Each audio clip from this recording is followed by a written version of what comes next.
Hi, I'm Josiah. Welcome to Pixar Movie Reviews. Today we are talking about Pixar's third feature film, first sequel, and last film of the 90s, Toy Story 2. Toy Story 2 has an interesting history. It initially was going to be a direct-to-video sequel, part of the long list of sequels that Disney was turning out at the time. But Disney saw the potential and decided to release Toy Story 2 theatrically.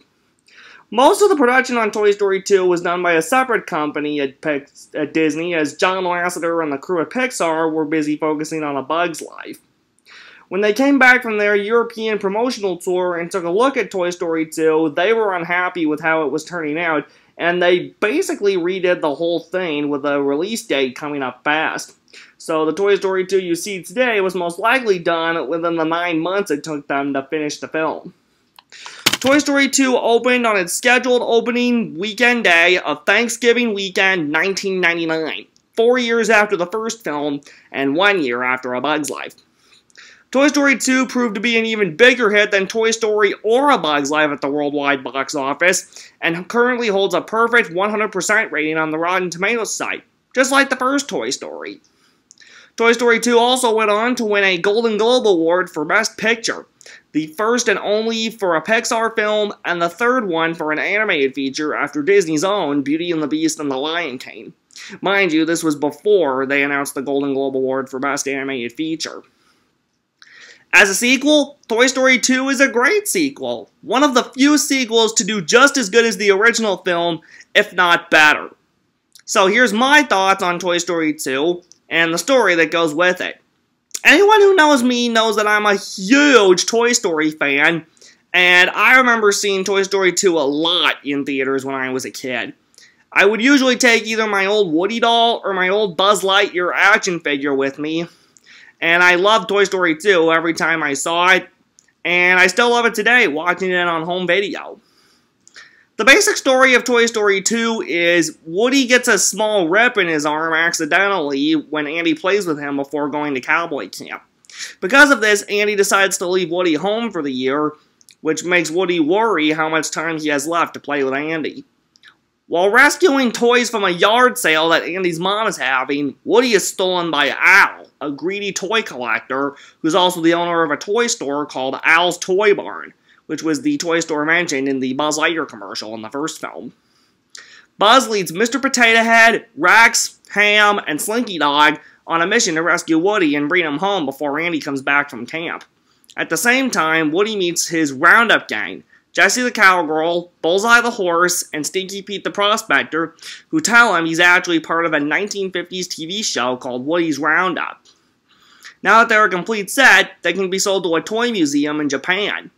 At first, Woody wants to get out of there and go back to Andy, but his arm getting completely ripped off causes a delay for him, and even after he does get his arm fixed, he must choose whether he wants to go back to Andy and live a life that will never fully be fulfilled, as Andy will eventually grow up and forget about Woody, or if he goes to the museum in Japan, he'll be loved by kids for years, but won't ever be touched or played with again.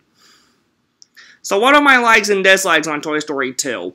With pretty much every Toy Story movie, it's almost always likes, and Toy Story 2 has a lot of things I like about it.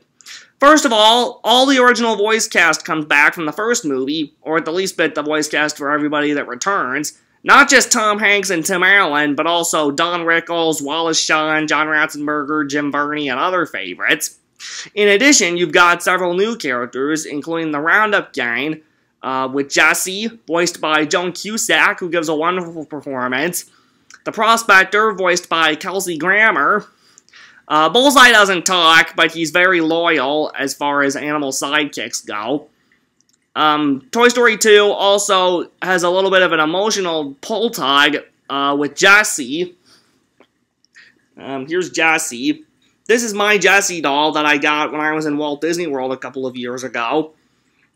She sleeps on my bed during the day with Woody and Buzz, and I've just had her for about 3 years now, and I still love these toys. I might be 24, going on 25, but I still love my toys. Anyway, Jessie's got actually an emotional story with her son, When She Loved Me, where she talks about Emily, the little girl who was her owner. The song is very sweet, but also very heartbreaking, and even though it's never truly brought me to tears, I still feel sad watching it, seeing this cowgirl doll being abandoned by her owner. My sister Jordan really loves Jessie's son, and will usually sing along with it whenever we watch the film, but I don't mind. In addition to the Roundup Gang, you also have Al, the owner of Al's Toy Barn, and the one who kidnaps Woody, voiced by Wayne Knight, who's incredibly funny in the role. One of Wayne Knight's fellow Seinfeld stars, Estelle Harris, voices Mrs. Potato Head, who makes her debut in the film after she was mentioned as a Christmas present for Molly, Andy's little sister, at the end of the first film. We also have the first Toy Story appearance of Barbie, voiced by my personal favorite actress, Jodie Benson, the voice of Ariel in The Little Mermaid. And on the Pixar side of voice acting, you have Wheezy, the Squeeze Toy Penguin, voiced by the late story supervisor Joe Ranft, who had just come off of voicing Heimlich in A Bug's Life.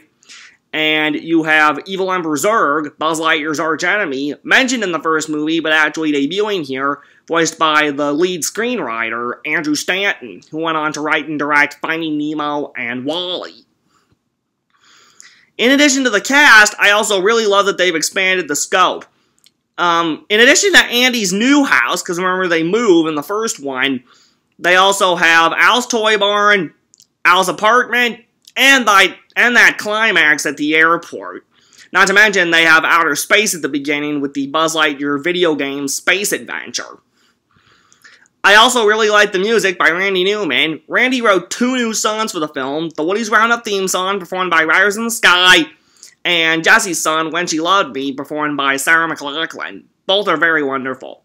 Plus, you also have a new version of You've Got a Friend in Me, performed by Wheezy, whose singing voice is done by the late great singer Robert Goulet. I also like that the film does tug on emotional heartstrings, particularly in the scene with Jessie, to tell us that we will grow up, but we don't have to miss out on childhood while we still have a chance to enjoy it. Really, the only thing I don't like about Toy Story 2 is... there are some hurdles along the way that maybe detract a little bit from the main story, even though I really like the Barbie scene and the battle between Zurg and Buzz, not to mention the Little Prince and the Pauper switch, where Buzz gets switched by a diluted version of himself. But this one has a utility belt, like the Buzz in the video game. The Barbie scene and the Buzz and Zurg battle and the other scenes with the diluted Buzz Lightyear are fun, but sometimes they might detract from the main story. Now that doesn't bother me, and it might not bother some other viewers, but it might bother some people. Also, my friend Rachel Wagner ranks this as her least favorite of the first 3 Toy Stories because they separate Woody and Buzz for too long, a trope they would later fall to on later Toy Stories. But other than that, I do think Toy Story 2 is definitely one of the sequels that's just as good, if not better, than the original film. I currently rank Toy Story 2 at number 9 on my ranking of all the Pixar movies. So there you go. That's my thoughts on Toy Story 2. What are your thoughts on Toy Story 2? Let me know what you think. And I'll see you next time on another episode of Pixar Movie Reviews. I'm Josiah Milkey. Thanks for watching.